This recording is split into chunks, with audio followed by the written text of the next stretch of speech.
قاتل جو ہیں وہ دو ہیں ارشد شریف کے، لیکن یہ سارے کا سارا کھیل کیوں رچایا گیا، کس نے رچایا؟ ایسا تھا میرا ارشد بھائی، جعلی مائیں پیش کی جا رہی ہوتی ہیں کہ یار آپ ابھی ایک دم سے کیوں نتیجے پہ پہنچ گئے کہ عمران خان اور فلاں اس کے قاتل ہیں؟ یہ میں سمجھتا ہوں کہ عمران خان کے منہ پہ ایک چماٹے کے برابر ہے۔ گمراہ اس لیے کیا جا رہا ہے کہ کوئی بھی شخص حقیقت اور سچائی تک نہ پہنچے، اور تم جھوٹ بول رہے ہو۔ سود کی اجازت ہو، جس ملک کے اندر بچوں کی عزت لٹ رہی ہو، جس ملک کے اندر بچے اغوا ہو کے بک رہے ہوں، اس ملک کے اندر ہمارا گوشت حرام ہے، تو بتاؤ تمہیں کس منہ سے ہم تمہاری پیروی کریں، کس منہ سے تمہیں سچا کہیں، کس منہ سے تمہیں صادق اور امین کہیں؟ اجازت نہیں دیں گے۔ عمران خان جواب دو۔ بسم اللہ الرحمن الرحیم۔ السلام علیکم ناظرین، امید ہے آپ سب لوگ خیریت سے ہوں گے۔ اس وقت گرما گرم خبریں آ رہی ہیں، ایک آتی ہے اور ایسی لگتا ہے کہ یہ انتہائی اہم خبر ہے، اس سے اہم خبر نہیں ہو سکتی، اور آدھے گھنٹے کے بعد وہ خبر غیر اہم ہو جاتی ہے اور اس سے زیادہ اہم خبریں آج آ جاتی ہیں۔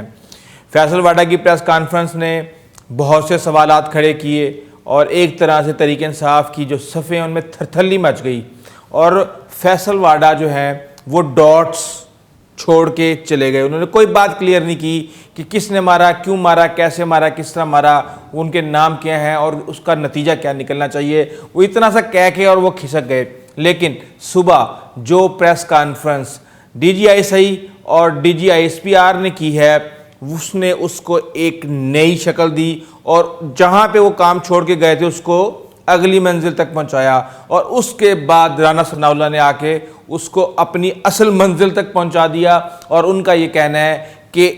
قاتل جو ہیں وہ دو ہیں ارشد شریف کے، ایک سلمان اقبال اور دوسرے عمران خان، یہ دو نام لیے گئے ہیں۔ اس کے علاوہ جو ڈی جی آئی ایس آئی کی جو پریس کانفرنس ہے اور جو D G I S P R کی پریس کانفرنس ہے، اس نے کس طریقے سے بہت سی افواہوں کو حقیقت کا رنگ دیا، میں آپ کو بتا دیتا ہوں۔ پروپیگنڈا شروع ہو چکا ہے کہ عمران خان جیت گیا، عمران خان فلاں، عمران خان ڈمکا، یہ کہانیاں ہم سنتے آ رہے ہیں، یہ کہانیاں چلتی رہیں گی۔ جعلی اکاؤنٹس بنائے جا رہے ہیں، کینیا کے صحافیوں کے جعلی مائیں بنائی جا رہی ہیں، ارشد شریف کی جعلی پورٹری کی جا رہی ہیں، کافی ساری چیزیں، اور چیزیں مکس چل رہی ہیں، اور لوگوں کو اصل گمراہ اس لیے کیا جا رہا ہے کہ کوئی بھی شخص حقیقت اور سچائی تک نہ پہنچے۔ لیکن اصل چیز کیا ہے وہ میں آپ کو بتا دیتا ہوں، صرف یہ جاننے کی کوشش کریں اگر آپ اس میں انٹرسٹڈ ہیں، اور اگر آپ یہ سمجھتے ہیں کہ یہ ڈرامہ نہیں ہو رہا، ورنہ تو آدھی قوم یہ سمجھتی ہے کہ یہ بات اگر یہ کہے گا تو حقیقت ہوگی، اگر وہ یہ بات نہیں کہے گا تو یہ حقیقت ہو ہی نہیں سکتی۔ بہرحال سمپل سی چیز ہے کہ عمران خان مجھے یہ جواب دو کہ جب جس شخص کو تم میر صادق اور میر جعفر کہتے ہو، جس سے تم حقیقی آزادی حاصل کرنے کی جنگ لڑ رہے ہو، اس کو رات کے اندھیرے میں کیوں ملے، اور رات کے اندھیرے میں مل کے تم نے کون سے غیر آئینی مطالبات کیے جو اس نے ماننے سے انکار کر دیا؟ اگر یہ جھوٹ ہے، دو اداروں نے، یعنی دو انتہائی اہم افسران نے ادارے کے آ کے یہ پریس کانفرنس میں کہا ہے، یہ میں سمجھتا ہوں کہ عمران خان کے منہ پہ ایک چماٹے کے برابر ہے، اور عمران خان کو چاہیے کہ آ کے بتائے کہ نہیں، میں نہیں ملا، میں بالکل نہیں ملا، میں نے کوئی غیر آئینی مطالبہ نہیں کیا، اور میرا یہ مقصد ہے، میں یہ جہاد کر رہا ہوں اور میں اس جہاد پہ قائم رہوں گا، اور تم جھوٹ بول رہے ہو۔ ایک اور چیز کہ جناب آپ نے سرکار غیر معینہ مدت کے لیے، آپ نے صرف عدم اعتماد کو روکنے کے لیے آپ نے ایکسٹینشن کی آفر کر دی، یعنی کہ ایک ادارے کے سربراہ کو پہلے آپ ایک ایکسٹینشن دے چکے تھے جو کہ وہ نہیں چاہتے تھے بقول ان کے، اور آپ ان کو ایک اور غیر معینہ مدت کے لیے آپ ایکسٹینشن دے رہے تھے۔ آپ اپنی بوٹی کے لیے اس ملک کی گائے کو ذبح کرنے جا رہے تھے، آپ کو نہ کسی ادارے کی حرمت کا اندازہ اور نہ کسی اور چیز کا اندازہ، اور اس کا مقصد صرف کیا تھا کہ مجھے اقتدار میں رہنے دو اور عدم اعتماد کو کسی بھی صورت روک لو۔ عمران خان جواب دو، یہ غلط ہے، آؤ آ کے پریس کانفرنس کرو اور کہو کہ یہ جھوٹ بول رہے ہیں، میں نے ایسا کوئی مطالبہ نہیں کیا، میں نے غیر معینہ مدت کے لیے ایکسٹینشن کی کسی کو آفر نہیں کی۔ اگر عمران خان تم یہ آ کے کہو گے تو کل سے میں تمہارے جہاد میں شامل ہوں گا، لیکن اگر تم یہ کہنے کی جرت نہیں رکھتے اور اگر تم بیک گراؤنڈ کے اندر منافقت کر رہے ہو اور تم اپنے لوگوں کو گمراہ کر رہے ہو، گھروں کے اندر تم لڑائیاں کروا رہے ہو، تو بتاؤ تمہیں کس منہ سے ہم تمہاری پیروی کریں، کس منہ سے تمہیں سچا کہیں، کس منہ سے تمہیں صادق اور امین کہیں، کس منہ سے تمہیں اس ملک کی آخری امید کہیں؟ اور میں اتنا ہی کہوں تو کافی ہے، ورنہ میرے منہ سے کچھ اور نکل جائے گا۔ عمران خان نے بہت ہی اس قوم کو گمراہ کیا ہے اور بہت سی ایسی چیزیں کی ہیں۔ اب وہ کہتے ہیں جی کہ کے پی کے گورنمنٹ نے جعلی تھریٹ لیٹر تیار کیا۔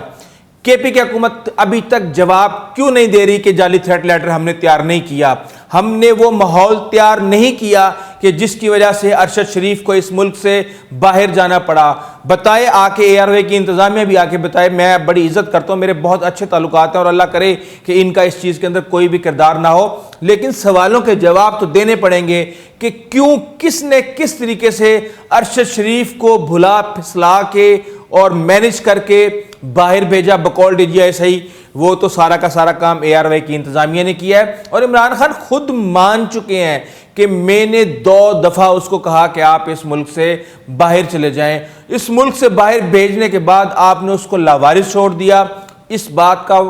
کون بتائے گا کہ یہ جعلی لیٹر تھا، یہ تھریٹ غلط تھی، اس کی سپاری کی جو خبریں تھیں وہ کہاں سے آ رہی تھیں اور یہ سارے کا سارا ماحول کون کریٹ کر رہا تھا؟ آپ نے تو آگے کہہ دیا کہ مجھے پتہ ہے اس کی ٹارگٹ کلنگ کی گئی ہے۔ آپ اتنی سی بات کرتے ہیں، کر کے آپ کھسک جاتے ہیں اور بعد میں ایک پورا پنڈورا باکس آپ کھول کے چلے جاتے ہیں۔ کوئی کسی نتیجے پہ پہنچنے کی جرت ہی نہیں رکھتا اور نہ ہی وہاں پہ کوئی پہنچ پاتا۔ بہرحال بہت بڑی بڑی خبریں آنے والی ہیں۔ فارم ہاؤس کس کا تھا، خرم وقار کس کے بندے تھے، وہاں پہ سارا معاملہ کیسے ہو رہا تھا، کیا گاڑی میں بیٹھے ہوئے شخص نے اس کو گولی مار کے یہ ساری کی ساری کہانی کریٹ کی۔ اس وقت ارشد شریف کے قتل کے حوالے سے بہت ہی اہم جو انفارمیشنز ہے،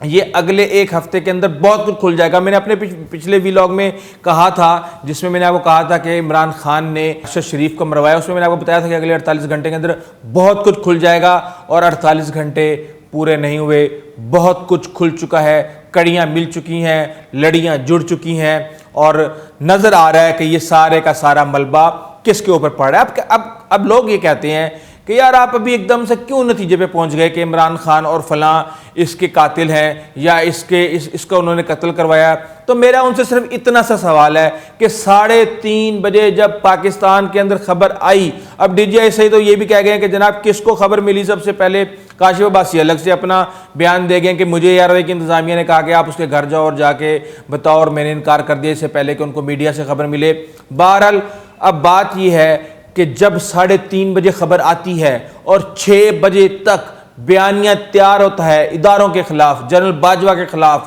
سارا دن 4 سے 5